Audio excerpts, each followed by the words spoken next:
সাগরিকায় বাংলাদেশ বনাম ওয়েস্ট ইন্ডিজের মধ্যকার দ্বিতীয় টি-20 শেষে প্রেস কনফারেন্সে এসে উত্তর দেন বা বিভিন্ন প্রশ্নের উত্তর দেন, সাংবাদিকদের বিভিন্ন কোশ্চেন বা যার যার জানার কথা যারা বা জানতে চায় তাদের সকল প্রশ্নের উত্তর দেন আমাদের তানজিদ তামিম।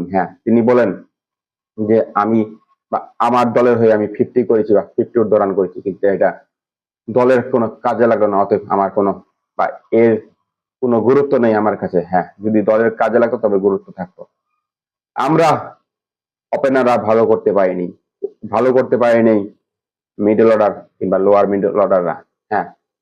বলাররা মোটামুটি ভালো করলেও তাদের আমরা যোগ্য সম্মান বা যোগ্যতা, তাদের যে যোগ্য রয়েছে বা ভালো করতেছে কিংবা মোটামুটি ভালো করতেছে, আমরা তা বুঝলেও আমরা তা কার্যকর করতে পারিনি বা ব্যাটিং এ তাদের সাহায্য করতে পারিনি, বাংলাদেশ দলকে জিতাতে পারিনি।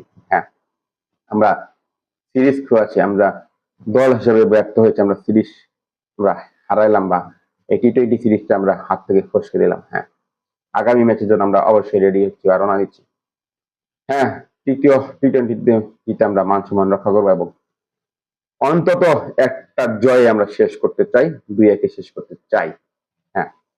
তিনি বলেন যে আমার দলের প্রতি বা আমাদের দলের প্রতি, ক্যাপ্টেনের প্রতি কিংবা বিভিন্ন প্লেয়ারের প্রতি আমি আত্মবিশ্বাসী, তারা ভালো করবে। এবং ওয়েস্ট ইন্ডিজ তারা অনেক শক্তিশালী দল, তারা সফরকারী, তারা অনেক শক্তিশালী দল, তারা 2বারের বিশ্ব চ্যাম্পিয়ন, আমরা জানি তারা ভালো করেছে, তারা জিতেছে। বাংলাদেশের এই সাগরিকা উইকেট দুরন্ত, কিন্তু আমরা তা এক্সিকিউশন বা কাজে লাগাতে পারিনি, বিশেষ করে ওপেনিং মিডল অর্ডার বা লোয়ার মিডল অর্ডার কেউ পারেনি।